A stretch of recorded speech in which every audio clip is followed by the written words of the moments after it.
जय बाबा की। बाबा जी के सारे भक्तों को मेरा प्रणाम। मैं आप सबका सेवक मनोज मिश्रा। आप मेरे चैनल को सब्सक्राइब करें, लाइक करें, कमेंट करें। अगर कोई गलती करते हैं तो उसको बताएं। चलिए आप सबको आज लेके चलते हैं नीम करोली बाबा की आरती में। आप लोग मेरे साथ मंदिर चलें। अभी हम रास्ते में हैं, सुबह का टाइम है। आरती सुबह 5 बजे चालू होती है और 6:30 बजे तक चलती है।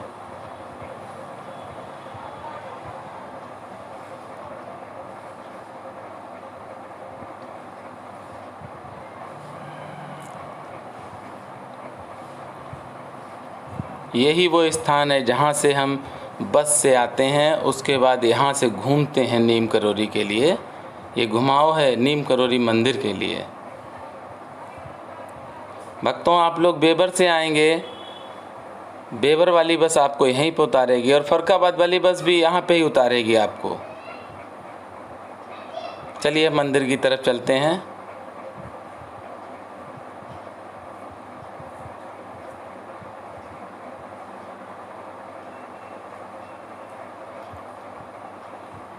आ गए हम लोग नीम करोली गांव। बाबा जी के गांव में आ चुके हैं हम लोग। ये गेट है, ये रास्ता गई है मंदिर के लिए।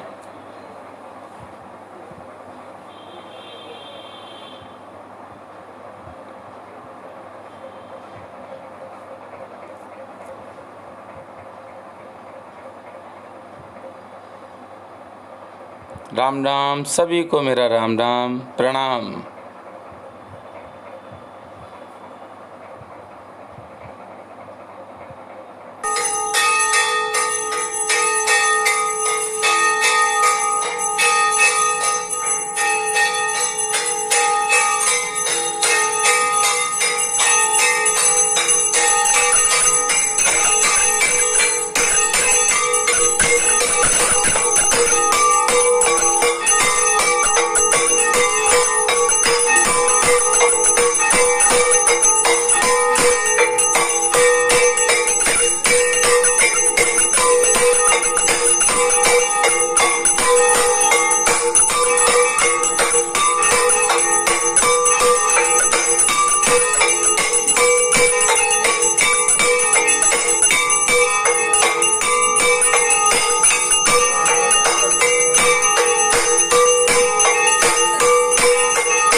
दीन दयाला कौशल्या हितकारी, हर्षित महतारी मुनि मनहारी, अद्भुत रूपनी लीलोचन अभिराम, तन घन श्याम निज आयुध बुझकारी, भूषण बनमाला नैन विशाल, शोभा सिंधु करारी, कई दुई कर जोरी आस्तुत तोर, कई विद करो अनंत, गुण ज्ञान अतीत अमान।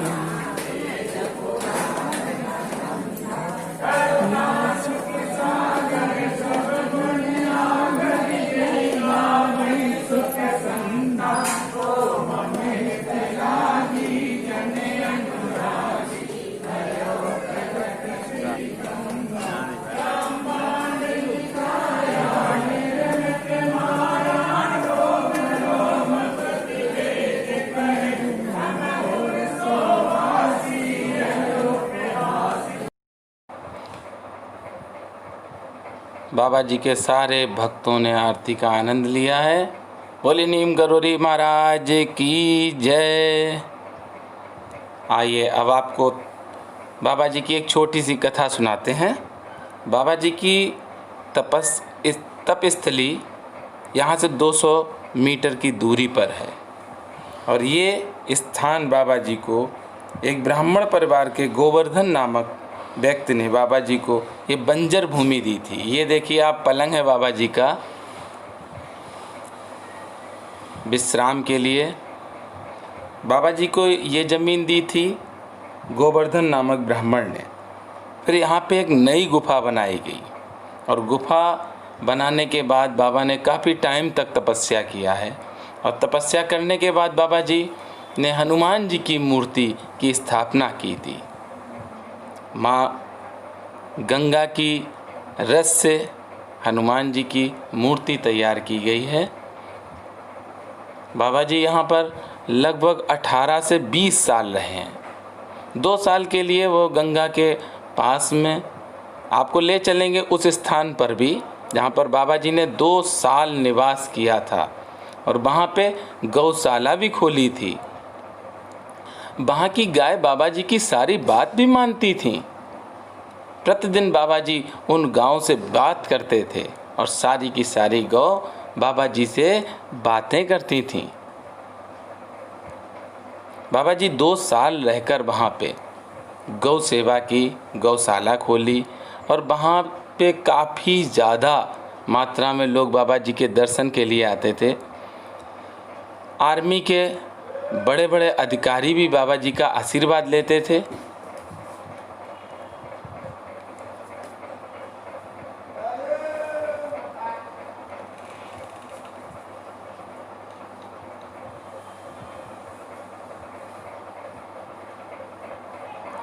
भक्तों, बाबा जी की कथा का वर्णन मैं तो नहीं कर सकता हूँ, मेरे पास ना इतनी बुद्धि है ना मेरे पास इतना बल है, लेकिन मैं इतना कह सकता हूँ कि जो बाबा जी को अपना इष्ट, अपना गुरु मानता है वो कभी भी किसी भी संकट में नहीं घिर सकता है।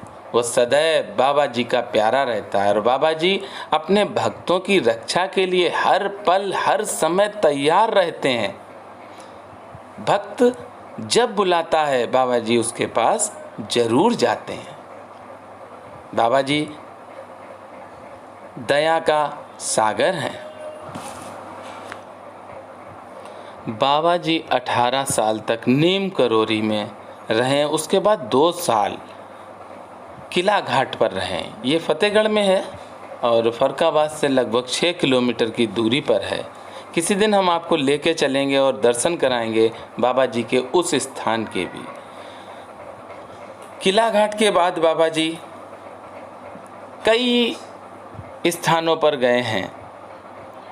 इस दौरान आप बरेली, हल्द्वानी, अल्मोड़ा, नैनीताल, कानपुर, वाराणसी, लखनऊ, इलाहाबाद, वृंदावन, शिमला, मद्रास, बाबा जी बहुत सी जगहें गए हैं और उन्होंने बाकी का जितना भी था समय ज़्यादातर कैंची धाम में व्यतीत किया।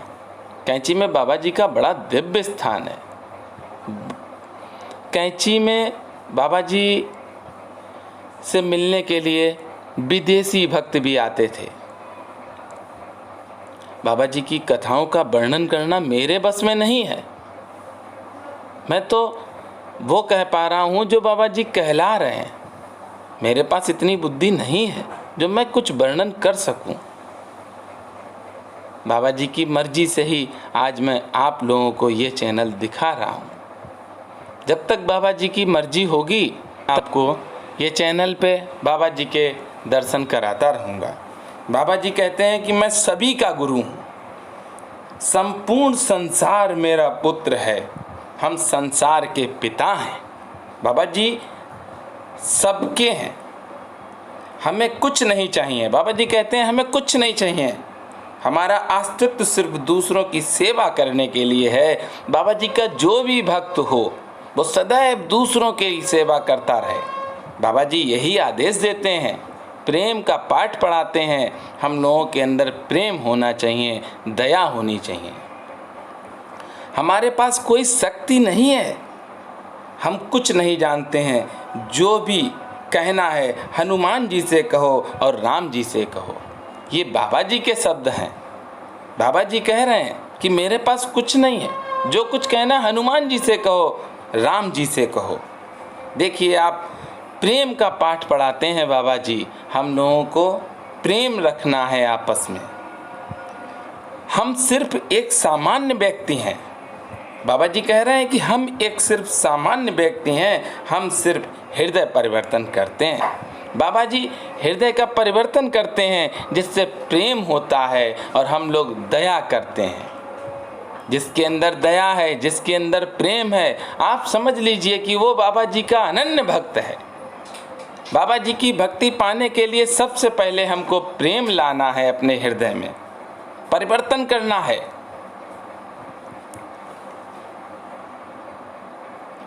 एक संत की आंखें सदैव उसके अंतः ध्यान में या प्रभु चिंतन में केंद्रित रहती हैं। यदि वह एक पल भी इससे दूर होता है तो वह अपनी पवित्रता को खो देता है। हम लोगों को पवित्र भी रहना चाहिए।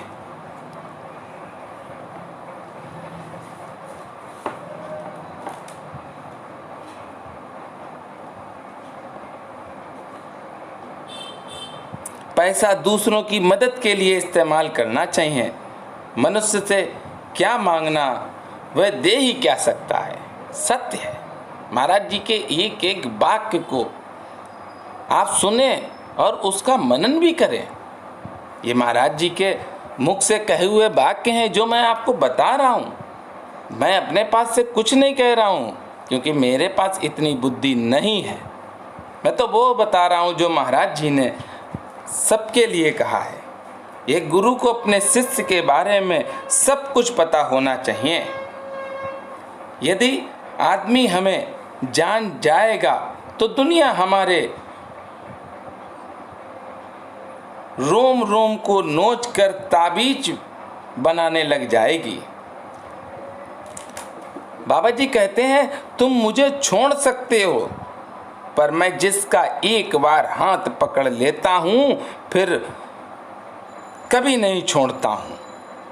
बाबा जी, हम सोचते हैं कि बाबा जी को हम प्यार करते हैं, ऐसा नहीं है। बाबा जी की इच्छा से हम बाबा जी को प्यार करते हैं। और जब हम बाबा जी को प्यार करने लगते हैं बाबा जी की इच्छा से, तो हमें ये सोचना चाहिए कि सब बाबा के भक्त हैं और सब पर प्रेम की वर्षा करनी चाहिए। जय बाबा नीम करोरी महाराज जी की जय। आप लोग मेरे चैनल को सब्सक्राइब करें, लाइक करें, कमेंट करें, और जो गलती हम कर रहे हों उसको आप लोग ज़रूर बताएं। जय बाबा की।